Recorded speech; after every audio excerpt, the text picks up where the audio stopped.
তাল বছরে একবারই পাওয়া যায়।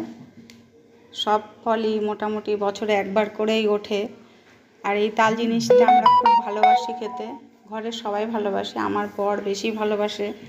এই যে তালের ক্ষীরটা আজকে আমি বানাচ্ছি, তো এক হাতে ফোন আর এক হাতে আমি হাত দিয়ে নাড়াচ্ছি, তাই কড়াইয়ের চারপাশে একদম লেগে গেছে। এক হাতে ফোন ছিল বলে আমি সারাশি দিয়ে ধরতে পারছিলাম না কড়াইটা।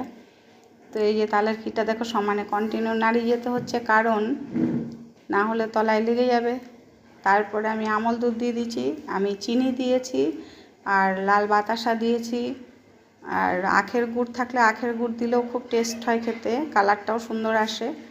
আর আমি নারকেল দিইনি, কারণ নারকেল খেলে না প্রচুর অম্বল হয়, খেতে পারি না আমরা বেশি, নারকেল খেলেই অম্বল হয়, তাই আমি নারকেল দিইনি। আমল দুধ দিয়েছি, চিনি দিয়েছি, গুড়ের বাতাসা।